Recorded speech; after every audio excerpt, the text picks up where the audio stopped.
नमस्कार दोस्तों, welcome back to channel. This is Mukesh Kumar. चर्चा फ्लो में आपका स्वागत है। दोस्तों, आज का विषय बहुत खास है। आज जो हम लोग चर्चा करने वाले हैं वो एक ऐसा बिजनेस है जो कि हमेशा लंबे समय से ये चलता आ रहा है और चलता ही रहेगा। जब तक हम लोग हैं लाइव तब तक ये चलता ही रहेगा।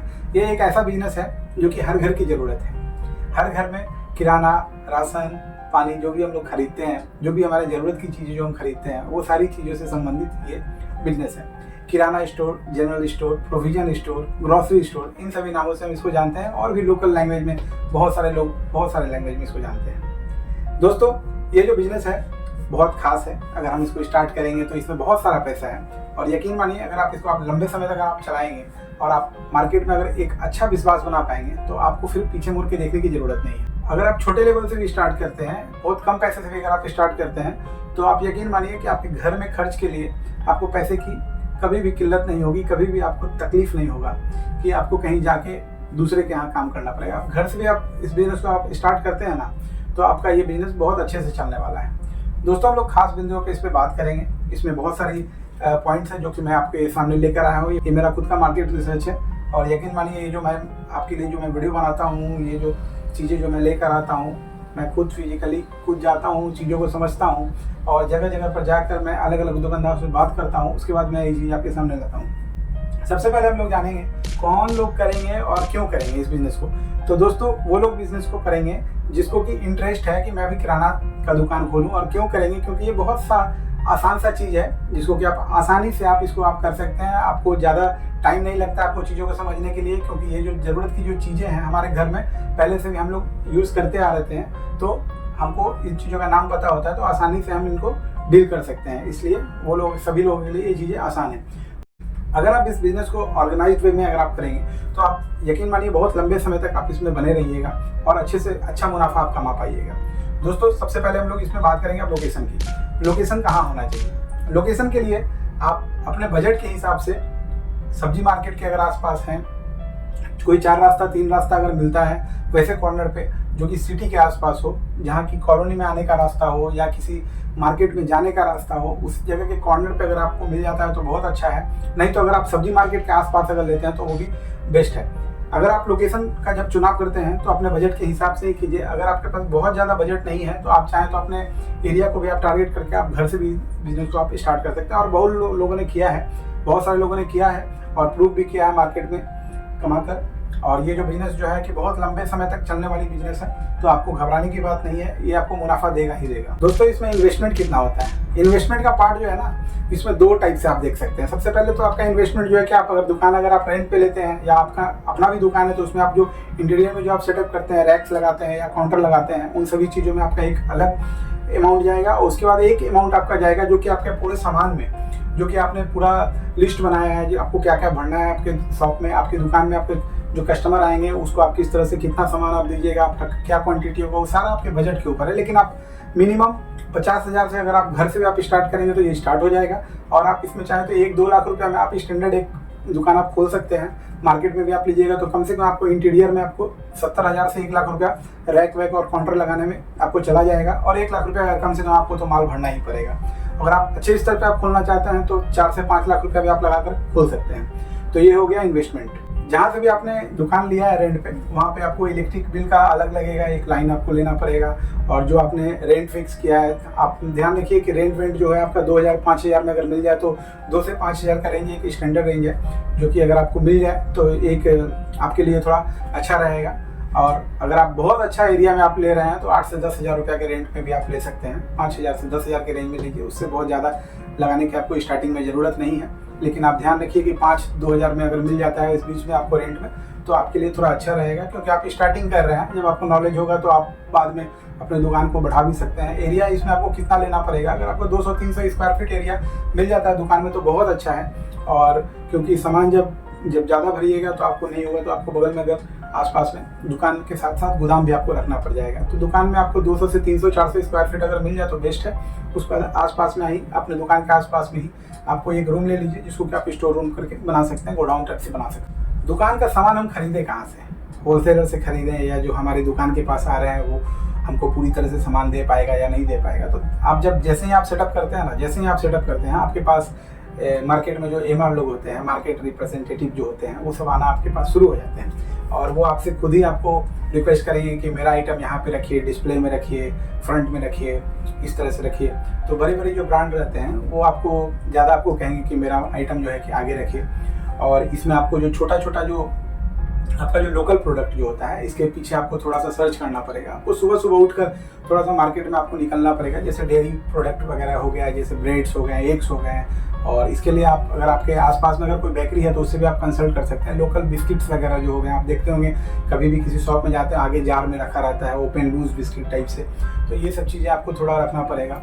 तो ये चीज़ों के लिए आपको थोड़ा लोकल में मार्केट में सुबह 6-7 बजे उठ के जब आप मार्केट में जाइएगा, किसी दूसरे दुकानदार के पास देखिए कि वो डिलीवर कर रहा है माल, तो आप उसके साथ, गाड़ी वाले के साथ आप अपना नंबर एक्सचेंज कर लीजिए और बोलिए कि मेरी भी दुकान पे कल से माल पहुंचा दीजिए। तो ये आपका मिल्क, डेयरी प्रोडक्ट वगैरह ये जो हो गया, इनसे आप कंसल्ट कर लीजिए इस तरह से। और ब्रेड वगैरह, एग्स वगैरह के लिए भी आप इसी तरह से सुबह सुबह उठकर आपको थोड़ा सा मार्केट रिसर्च करके आपको बुलाना पड़ेगा, क्योंकि स्टार्टिंग में सबको पता नहीं रहता है कि आपका नया दुकान खुला है। तो ये चीज़ें आपको थोड़ा स्टार्टिंग में थोड़ा लगना भी पड़ जाएगा। और जो बड़ी बड़ी जो कंपनी होती है उनके एमआर तो आपके दुकान के पास आ ही जाएंगे। और अगर कोई नहीं भी आते हैं तो उसका एक ईजी रास्ता है कि आप मार्केट में आप जो भी आप सामान बेच रहे हैं, जैसे कि आप कोलगेट का बेच रहे हैं तो हिंदुस्तान यूनिलीवर का है, तो आपको लग रहा है कि आपके आसपास में अगर कोई नहीं आ रहा है तो आप गूगल पे सर्च भी कर सकते हैं। बहुत आसान तरीका है आज के समय में। मोबाइल पे आप सर्च कर लीजिए जो भी कंपनीज का है, उसको आप फ़ोन कीजिए उसके कस्टमर केयर को और आप आराम से अपना लोकेशन बताइए, आपको तुरंत नेक्स्ट डे ही आपके पास ऑर्डर वगैरह सब कुछ लेने के लिए लोग वहाँ के आ जाएंगे। और वहाँ से भी अगर आपको कुछ नहीं मिलता है तो किसी भी प्रोडक्ट के पीछे हेल्पलाइन नंबर दिया रहता है, जिससे वहाँ से भी आपको समझने में आसानी होगी। उस नंबर पे आप कॉल कर लीजिए, शुल्क फ्री रहता है। जैसे ही आप फ़ोन करेंगे वहाँ पे आपको कस्टमर केयर में कोई भी उठाएंगे और आपको हेल्प करेंगे। अपना लोकेशन बताइए और उसमें आपको नेक्स्ट टाइम से आपको डिलीवरी के लिए वो अरेंजमेंट सारा कर देंगे। सेल्स एंड कस्टमर, दोस्तों जब हम चीज़ों को जब सब कुछ जब हो जाता है, स्टार्ट हो जाता है, हमारे पास सारे आइटम सब पूरा भर जाता है, हमारा दुकान पूरा शॉप अच्छे से दिखने लगता है, तो हम लोग अब आते हैं सेल्स पे। तो जब हम लोग सेल्स करेंगे ना तो हमारे पास तरह तरह के बहुत अलग अलग टाइप के कस्टमर्स आएंगे, जिसको कि आपने अगर पुराना एक्सपीरियंस है आपका तो बहुत अच्छा है, अगर पुराना एक्सपीरियंस नहीं है तो आपको धीरे धीरे चीज़ों को समझने में थोड़ा टाइम लगेगा। तो इसके लिए आप थोड़ा सा अपने माइंड को एकदम कूल रखना है। जो भी कस्टमर आ रहे हैं, आपको पता ही होगा कि ग्राहक हमारे भगवान होते हैं, तो उसी तरह से आपको सभी कस्टमर्स का अच्छे से वेलकम करना है कि आपके पास वो नेक्स्ट टाइम भी आते रहें। आप उनको थोड़ा थोड़ा डिस्काउंट्स दीजिए। डिस्काउंट्स जैसे ही आप देंगे तो नेक्स्ट टाइम से वो आपका रिपीट कस्टमर हो जाएंगे। मैं आपको कुछ आगे भी ट्रिक्स बताने वाला हूँ जिससे कि आपको बहुत ज़्यादा हेल्प होगा कस्टमर्स को ज़्यादा आपको खींचने के लिए, जो कि बड़े बड़े मॉल में भी किया जाता है इस तरह का ट्रिक्स। तो मैं आपको आगे शेयर करता हूँ उसके बारे में। और जो आपके जो कस्टमर्स जो है, जो सेल्स आप जो कर रहे हैं, तो कस्टमर्स को हमको रिपीट कस्टमर किस तरह से बनाना है, तो आप उसके लिए आपको पता है कि आपके आसपास जितने भी 10 दुकानें हैं वो सभी लोग जो है कुछ डिस्काउंट्स तो जरूर दे रहे होंगे किसी न किसी चीज़ में। तो आप यहाँ पे आप अपने डिस्काउंट्स को थोड़ा सा, आप स्टार्टिंग में जब आप शुरुआत करते हैं तो आप अपने डिस्काउंट पे थोड़ा सा ध्यान दीजिए, क्योंकि आपके पास आपको रिपीट कस्टमर चाहिए। आपको रिपीट कस्टमर के लिए, क्योंकि आपको दुकान जमाना है वहाँ पे, रिपीट कस्टमर के जब तक आप डिस्काउंट नहीं देंगे तो आपके पास कोई नहीं आने वाला है। क्योंकि मार्केट में जितने भी लोग हैं ना, 10 में से मैं मानता हूँ कि 10 में से 1 ही 2 होंगे जो कि शायद कर रहे होंगे इस तरह का। लेकिन आप इस तरह का स्ट्रेटेजी अगर आप अपनाइएगा तो यकीन मानिए कि आपके पास कस्टमर बहुत ज़्यादा फ्लो में आने लगेंगे। दोस्तों इसमें प्रॉफिट कितना है, अगर आप ब्रांडेड में अगर आप कहेंगे ना तो 5 से 10-12% तक का आपको स्टैंडर्ड एक प्रॉफिट आपको मिल जाएगा। जो ब्रांडेड प्रोडक्ट्स होते हैं, जैसे आपकी हिंदुस्तान लीवर हो गया, पार्ले हो गया, इस तरह की बड़ी बड़ी जो कंपनीज होती हैं, इसमें आपको बहुत ज़्यादा नहीं मिलेगा क्योंकि इनका मार्केट ऑलरेडी बना हुआ है। ठीक है, तो इसमें आपको बहुत इजी वे में आपको बहुत सारा चीज़ जो है कि आराम से आपको कुछ एडवर्टाइज करने की ज़रूरत नहीं है। कस्टमर आएगा, सीधा आपसे सामान मांगेगा और आप उसको डिलीवर कर दीजिएगा, आप उसको दे दीजिएगा। तो ये सब चीज़ों में आपको मार्केट में थोड़ा सा परसेंटेज थोड़ा कम रहता है, लेकिन आप जो लोकल प्रोडक्ट आप उठाते हैं उसमें आपको मनचाहा आपको इनकम मिल जाएगा। 25-30% तक का आपको, किसी प्रोडक्ट में आपको 40% तक का भी आपको इनकम मिल जाएगा। लेकिन आप एवरेज ऑल पूरी सामग्री का आप देखिएगा तो आपको 15% का इनकम, आपको एकदम 15 से 20% के बीच का इनकम है। मैंने मार्केट में बहुत सारे दुकानदार से बात किया है, कैमरा पर आकर कोई फ्रंट पे नहीं बोलता है क्योंकि हमारे आसपास में कहीं कोई दूसरा ना दुकान खोल दे, ये थोड़ा डर रहता है उन लोगों को भी, तो इसलिए कोई नहीं खोल के बोलते हैं। लेकिन मार्केट रिसर्च से मैंने नॉलेज लिया है कि लगभग 15 से 20% का इसमें इनकम है। एकदम मिनिमम ये इनकम बता रहा हूँ, इससे कम नहीं है। अगर आप अच्छे से दुकान चलाते हैं, कुछ डिस्काउंट भी देते हैं, तो आपको 15% तो आपको आराम से डिस्काउंट देने के बाद भी आपको प्रॉफिट बचेगा ही बचेगा।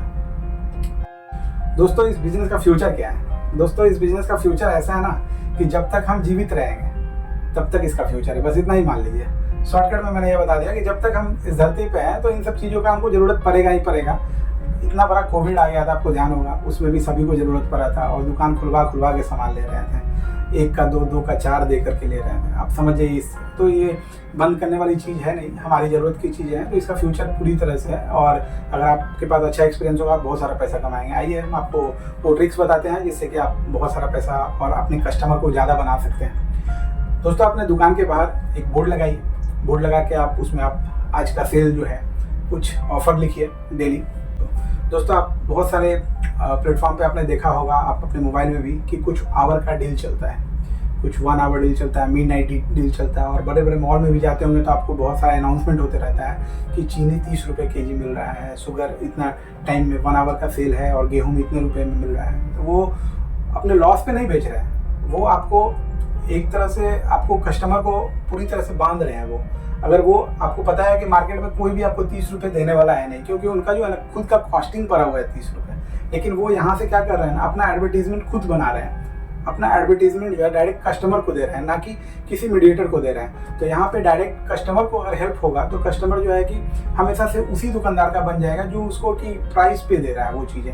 अगर मान लीजिए कि आप इवनिंग में 5 to 7 के टाइम में, 5 से 7 के बीच में अगर आप अनाउंसमेंट अगर आप कर देते हैं, एक छोटा सा माइक लेते हैं, 200-400 रुपये में मिल जाता है, उसमें आप रिकॉर्ड करके इंस्टेंट आप सेम टाइम आप रिकॉर्ड करके अगर अपनी दुकान के पास आप रख के अगर कर देंगे कि आप अभी का चीनी जो है 35 रुपीज़ केजी, आपको मान लीजिए कि 34 या 35 का ही पड़ा है, सेम कॉस्ट में भी आप अगर बेचते हैं तो, लेकिन आपका जो लोग जो वहाँ से गुजरेंगे और सुनेंगे तो इससे क्या होगा कि लोग में थोड़ा हलचल पैदा होगी। भाई 35 रुपये किलो, वहाँ तो 40 रुपये मिल रहा था, वहाँ तो 45 रुपये मिल रहा था। जाहिर सी बात है कि जो भी दुकानदार बेच रहे हैं तो कुछ तो प्रॉफिट पे बेच रहे होंगे ना, लेकिन आप जो बेच रहे हैं वो आप 35 रुपीज़ में ही बेच रहे हैं, कॉस्ट टू कॉस्ट पे बेच रहे हैं। चलिए आपने एक प्रोडक्ट तो दिया, लेकिन आपको पता है इस एक प्रोडक्ट से आपके पास कस्टमर कितना आ जाएगा, बहुत सारा कस्टमर आएगा। और कस्टमर के अलावा चीनी खरीदने के लिए नहीं आएगा ना, फिर आपके पास वो और भी अन्य चीज़ों के ऑर्डर देंगे। तो इससे क्या होता है, कस्टमर जो है कि बन जाते हैं। तो यही रहा हमारा आज का टिप्स, और मैं उम्मीद करता हूँ कि ये वीडियो आपको पसंद आया हो। और अगर आप इस बिज़नेस को करना चाहते हैं तो आप अच्छे से कीजिए। 2025 में इसका बहुत ही अच्छा स्कोप है। 2025 ही नहीं, 2030, 40, 50 आगे हमेशा ये बिज़नेस चलता रहेगा जब तक हम लोग हैं। तो चलिए नमस्कार, फिर मिलते हैं किसी नए वीडियो के साथ।